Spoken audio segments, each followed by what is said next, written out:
Selamat pagi saudara-saudari semua yang di Selamat pagi kita hari ini di kitab 1 Korintus pasal 8 disampaikan oleh Pastor Hokit, dan saya ingin bertanya di dalam ayat ini, ayat ini ditulis kepada siapa? Di sini ada, di dalam ayat ada dua golongan orang, dua macam orang. Pertama yang punya pengetahuan, yang kedua disebut orang-orang lemah. Kamu merasa surat ini ditulis bagi orang yang golongan yang mana? Waktu kita membaca, diri kita berdiri di pihak bagian yang berpengetahuan, atau kita orang yang di pihak orang lemah, atau kamu berdiri di tempat yang tepat, kamu mengerti apa yang Paulus katakan. Paulus menulis surat ini kepada orang yang mengira dirinya punya pengetahuan atau merasa punya kelebihan atau merasa dirinya lebih baik dari orang lain. Ayat 8, pasal 8 ini ditujukan khusus kepada mereka. Waktu kita membaca, kita pun bisa pindah sana pindah sini. Kita merasa punya kelebihan tapi tidak mengaku sebagai orang-orang yang ditegur oleh Paulus.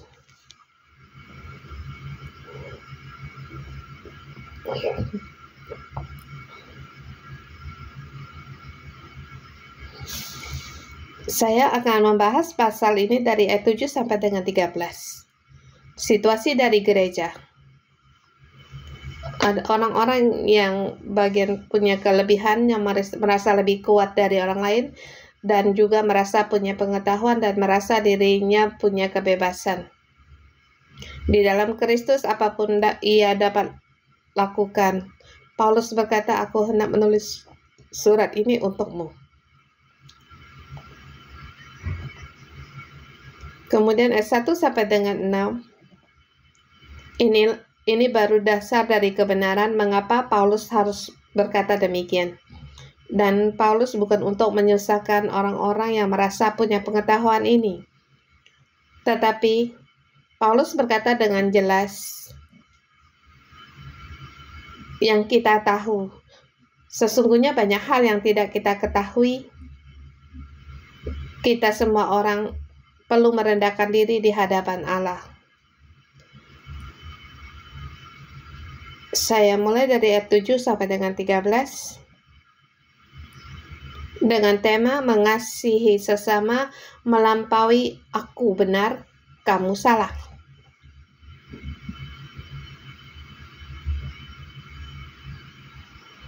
Yaitu pengetahuan tentang yang baik dan yang jahat. Punya kelebihan. Kalau saya pikir kita semua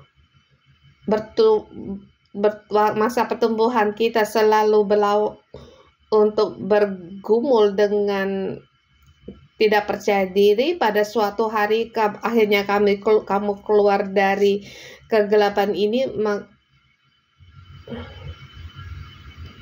mungkin kita tidak bisa mengasihi atau memahami perasaan orang lain, dan akhirnya merasa aku punya kebebasan. Akhirnya aku bisa untuk menghakimi orang lain, merasa dirinya punya kelebihan dari orang lain. Paulus berkata, sesungguhnya semua ini tidak membangun orang. Semua pengetahuan atau punya kelemahan ini bukan tanda hitam atau putih, tetapi ini hal yang membantu. Dalam ketidakpercayaan kita pun bisa sombong. Kita mengira aku bebas, tetapi aku pun banyak keterikatan. Jadi saya merasa seperti yang dikatakan Paulus, kita perlu untuk mengenal diri kita sendiri. Sehingga setiap orang perlu merendahkan hati. Ini terhadap diri kita sendiri dan terhadap sesama. Kita perlu dengan kasih untuk membangun orang lain.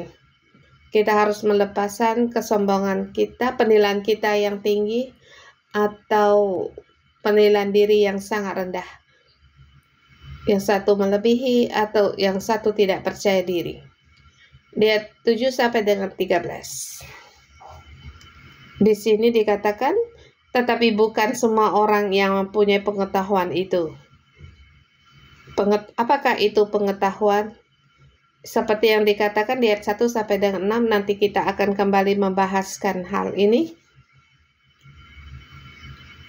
Kita lihat ada orang yang karena masih terus terikat pada berhala-berhala, makan daging itu sebagai daging persembahan berhala.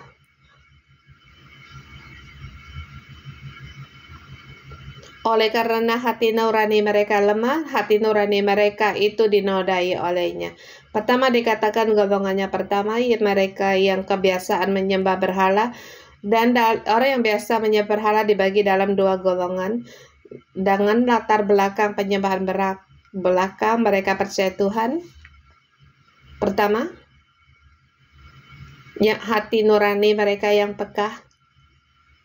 Setiap bersentuhan dengan perkara ini, maka dia akan mundur.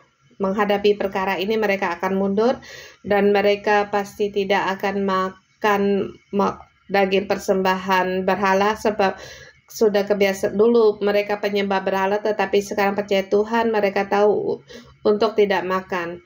Dan salah satu golongan yang lain, mereka juga dulunya penyembah berhala, tapi sekarang datang ke gereja percaya Tuhan, tetapi tidak mengubah status mereka dan cara hidup mereka, kebiasaan mereka. Mereka bisa terus di kuil makan daging persembahan berhala.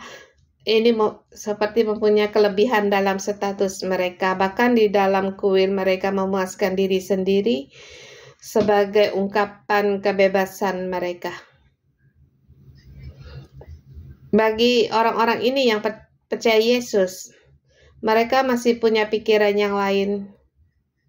Sesungguhnya makan atau tidak makan itu tidak merugikan. Yang penting menjadi orang Kristen. Seperti punya satu kelebihan dalam identitas mereka. Kalau pernah dulu semua dalam menyembahkan persembahan di berhala, mungkin mereka punya status yang tinggi dan ada yang bekerja sebagai pekerja di kuil, kemudian sekarang masing-masing sudah percaya Yesus ke gereja, tetapi di orang-orang di bagian bawah yang penyembah berhala, yang dia tahu bahwa sekarang percaya Yesus tidak lagi untuk menyembah berhala, dan tapi ada golongan yang lain. Kalau datang ke kuil itu tidak merugikan. Kalau saya tidak datang ke kuil, bagaimana saya berbisnis dan bisa kenalan dengan orang-orang yang punya kuasa atau yang pejabat? Merasa kalau tidak datang ke kuil, bagaimana bisa bisnisnya terus berjalan? Jadi merasa percaya Yesus seperti perubahan budaya, tetapi tidak melepaskan untuk kebiasaan makan daging persembahan berhala. Tapi di dalam perkara ini Paulus berkata, bukan karena makan atau makan Tuhan mengutama kita atau tidak. Paulus berkata kepada dua golongan ini, sebab kasih Allah tanpa syarat. Bukan karena kamu punya kelebihan, lebih baik kamu diselamatkan. Bukan karena kamu malas atau kamu hidupmu rusak, kamu mendapatkan keselamatan ini. Sesungguhnya keselamatan Allah diberikan dengan cuma-cuma, sebab Allah mengasihi orang dunia, sehingga dia memberikan putranya kepada mereka. Allah mengasihi setiap orang. Dan Paulus membahas dua golongan ini, kamu makan atau tidak makan, ini bukan syarat Allah memilihmu. Tentu punya persyaratan, tetapi bukan dari pandangan manusia. Kita lihat ayat 9. Tapi jagalah supaya kebebasanmu jangan menjadi batu sandungan bagi mereka yang lemah.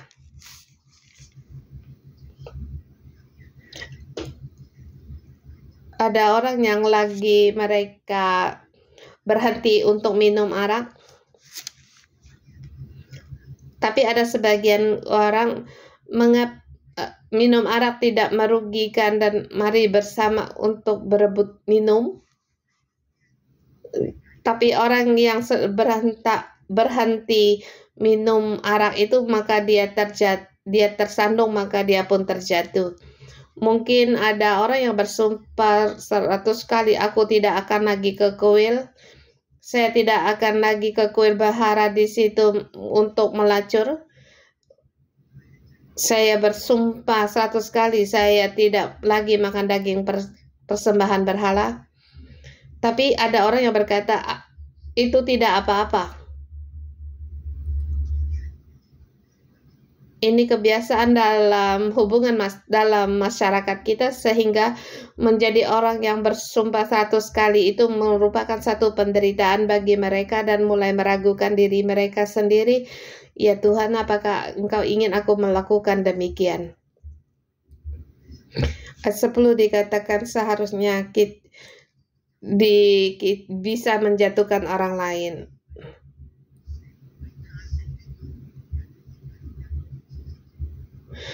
Di sini dengan jalan demikian orang yang lemah, yaitu saudaramu, untuk Kristus telah mati menjadi binasa karena pengetahuanmu.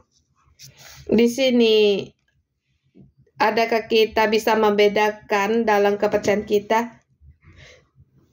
Sebab kata Paulus, karena apabila makanan menjadi sandungan bagi saudaramu, untuk selama-lamanya tidak mau makan daging lagi, supaya kamu menjadi batu sandungan bagi saudaraku. Kamu bisa membedakan, kamu yang berdiri di garis yang tepat, kamu merasa kamu punya pengetahuan yang tepat. Mereka merasa sangat lapang dalam hal ini, maka orang-orang yang demikian mudah terjatuh, jadi mereka lebih berhati-hati. Paulus berkata kepada orang-orang yang merasa dirinya orang yang ada garis yang membahayakan, merasa diri yang tidak akan terjatuh. Orang-orang yang demikian, terlebih yang merasa orang punya pengetahuan. Kamu mengerti bahwa orang itu sangat garis dan perubahan sangat luas, tapi orang-orang demikian mudah terjatuh. Di dalam banyak permasalahan kita pun akan menjadi orang yang sama.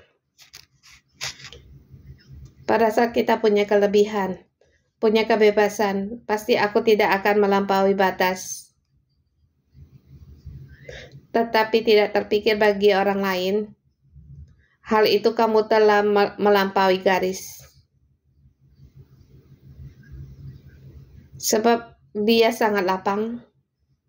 Dia merasa kamu telah melampaui batas. Kamu telah menggerakkan hatinya akan kepekahan hati naruninya.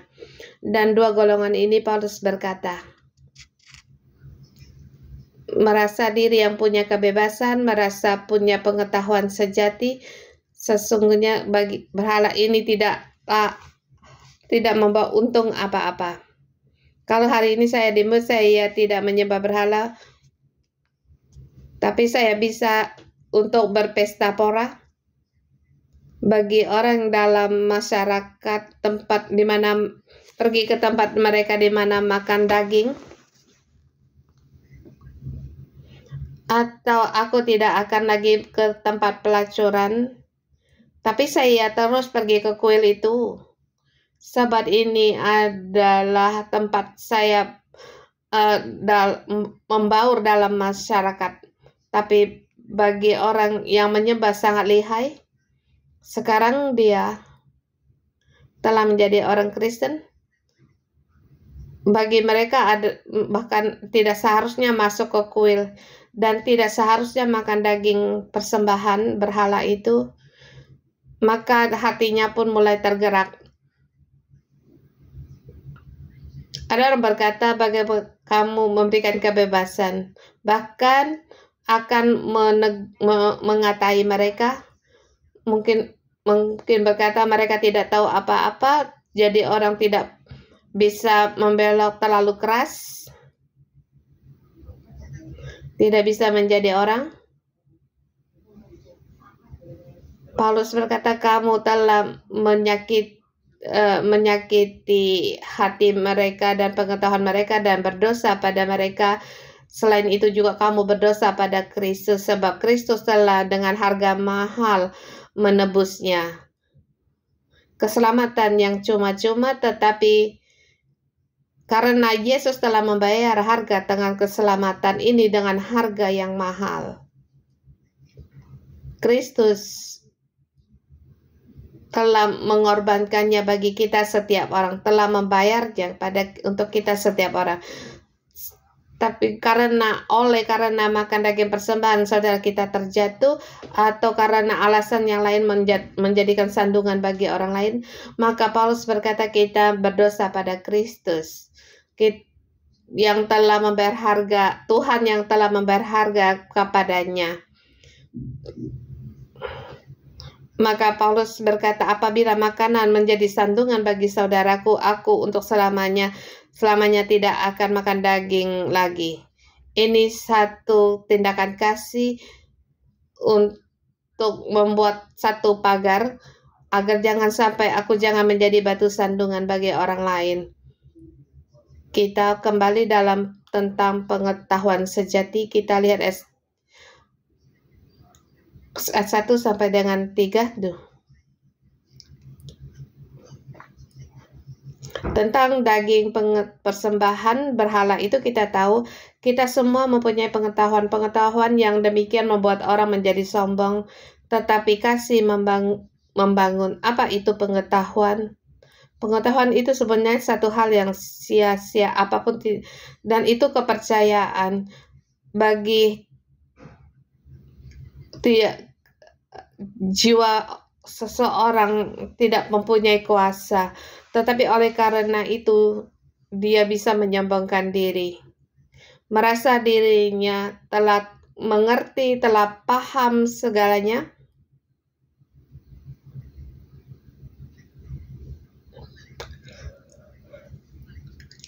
Jadi tanpa dia sadari, dia bisa dengan mudah mengatakan orang-orang, mengapa kamu penyembah tidak?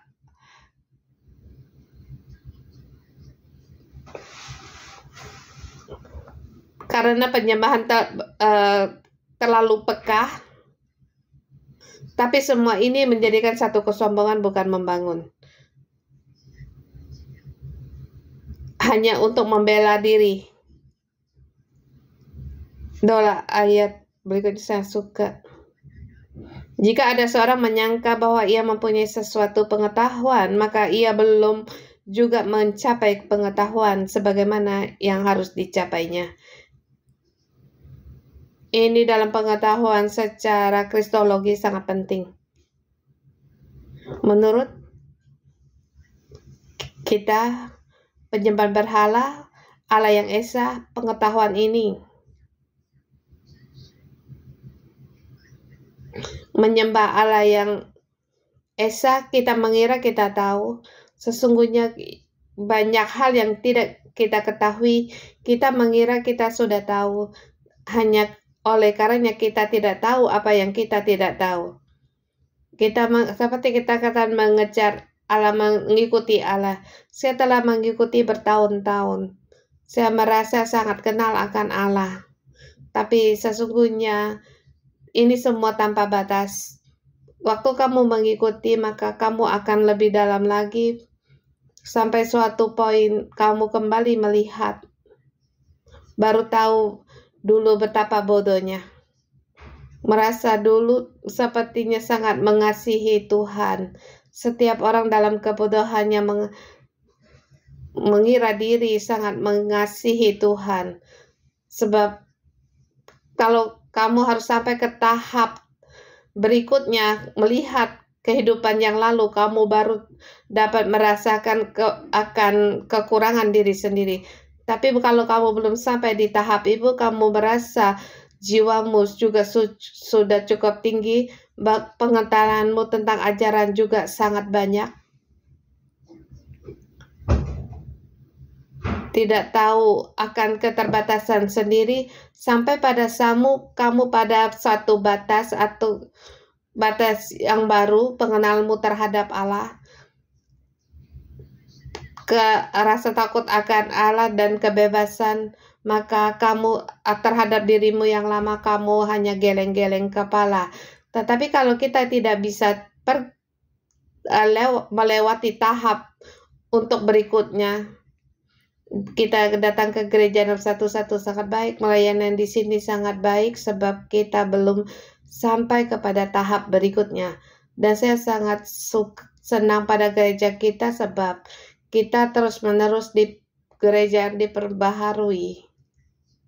Seperti dulu, kita sangat menggunakan karunia, bahkan menggunakan karunia sebagai tanda identitasmu. Waktu kita berkata bahwa kita jangan demikian untuk melayani, maka banyak orang tidak bisa terima, tidak punya pelayanan demikian, maka aku tidak hadir. Tapi aku hadir bukan karena pelayanan ini, sebab Allah sangat mengenal kepada kita setiap orang. Kita terus untuk melangkah, kita menemukan kelebihan pengetahuan diri sendiri terhadap yang tidak kita cuma geleng-geleng kepala. Hari ini melihat, jadi kita setiap orang perlu untuk bertumbuh. Bagi orang-orang yang bertumbuh, jangan mengira dirimu punya kelebihan yang spesial. Sesungguhnya mengira dirimu sendiri tahu, tetapi banyak hal yang tidak kita ketahui. Dengan sulit kita dari tahap A masuk ke tahap B, tetapi masih ada tahap C dan D. Seperti dikatakan oleh Simo, untuk kita terus bersyukur mengaku dosa, terus bersyukur mengaku dosa.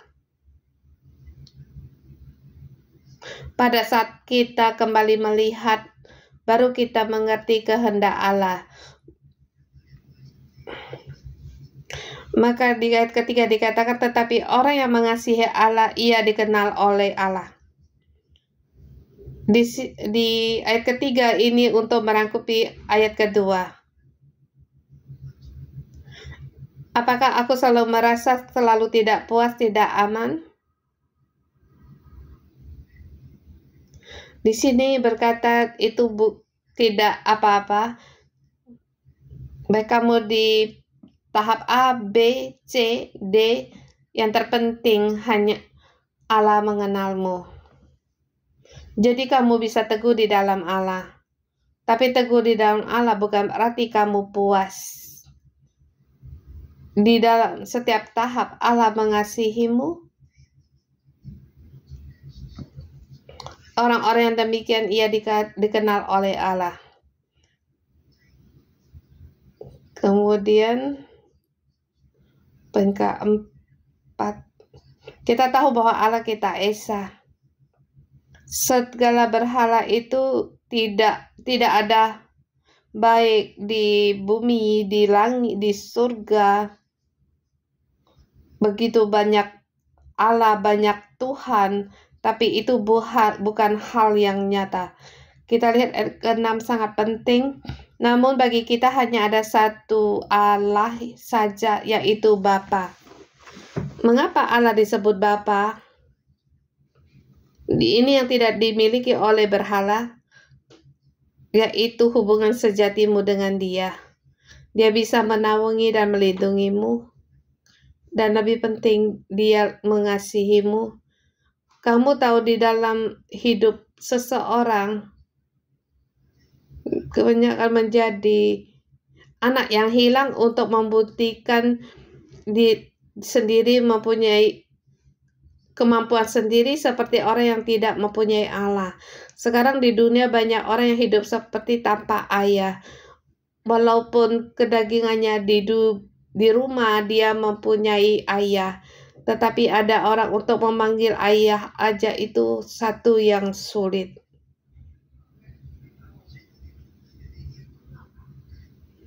Jadi saya melihat orang Kristen sampai di tahap tertentu pertumbuhan dewasa mereka akan menulis surat kepada ayahnya. Sesungguhnya ayahnya bersalah kepadanya yang dulu meninggalkan dia, yang tidak memperdulikan dia, maka dia seperti anak yang hilang yang bergumul bertahun-tahun. Sesungguhnya ayahnya yang meminta maaf kepadanya.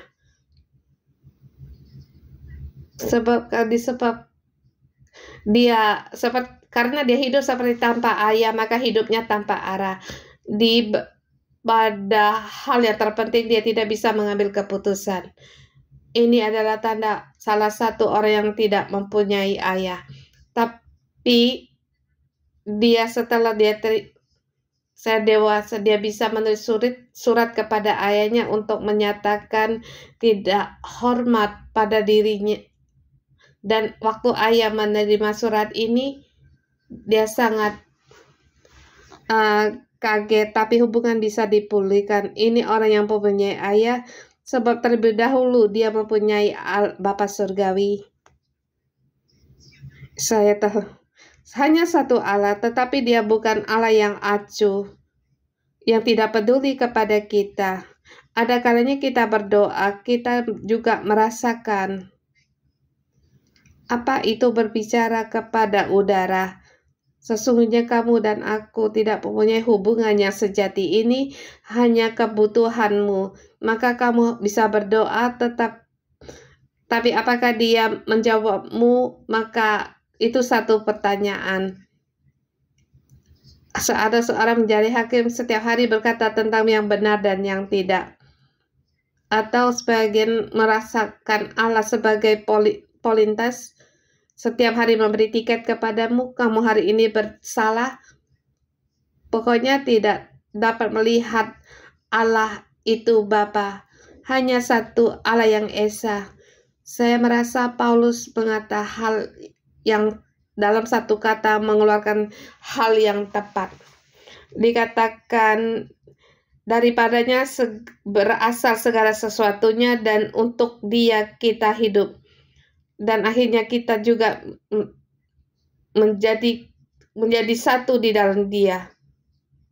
Dan ada satu Tuhan, yaitu Yesus Kristus. Ini sangat penting sebab olehnya segala sesuatu telah dijadikan dan yang karena dia kita hidup.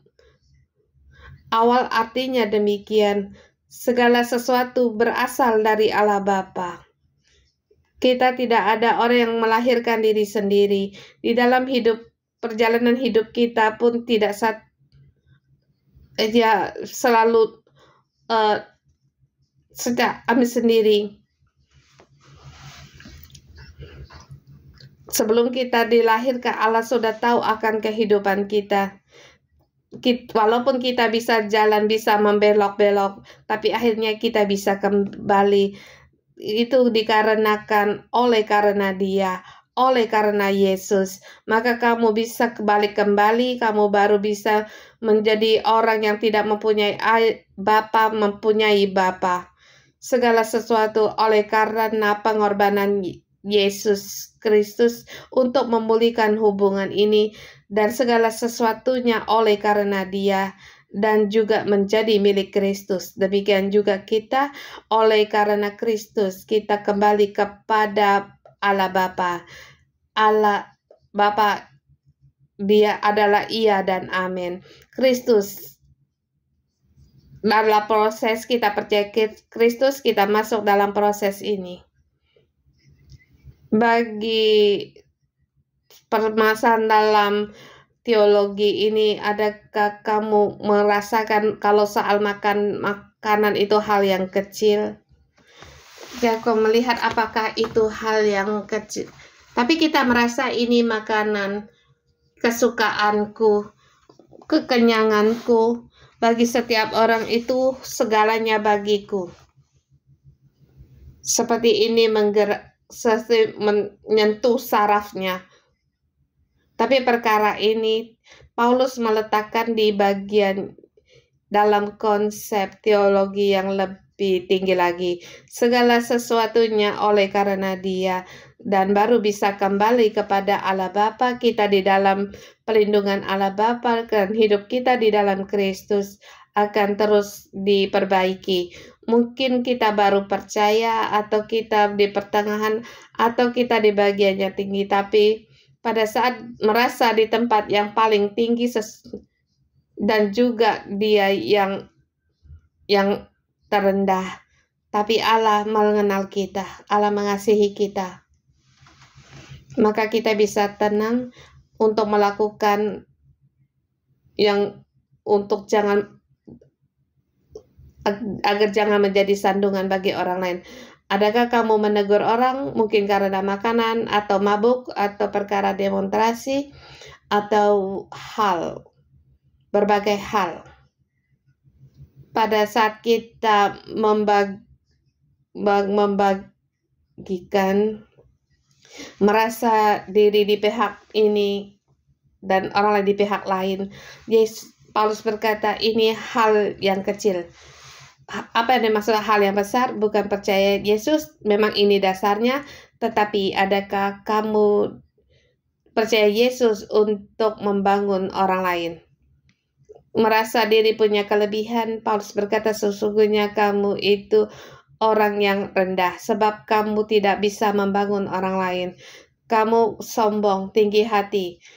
Orang semakin tinggi hati, sesungguhnya dia semakin yang terendah. Dan sesungguhnya orang yang terlemah, sebab dia tidak memiliki kekuatan mengasihi orang lain. Melihat perkara, tidak bisa membedakan mana yang benar, mana yang baik. Terhadap desas-desus, kamu pun tidak peduli, maka orang mengatakan kamu orang yang bodoh. Tidak apa-apa, yang penting kamu tahu Yesus, kamu yang dikasihi Yesus. Bahkan dengan kasihnya kamu bisa membangun orang lain. Kita terima kasih bagi Tuhan. Paulus lewat makanan memberikan satu tema dalam teologi yang sangat penting. Menurut yang kita mengira kita tahu, sesungguhnya kita tidak tahu. Pada saat kita membangun orang lain, maka kita akan seperti dia. Ini bukan satu pengetahuan yang membawa pengetahuan bagi orang, tetapi yaitu kasih yang membangun pertumbuhan kasih yang membangun orang lain. Terima kasih. Kita sampai di sini.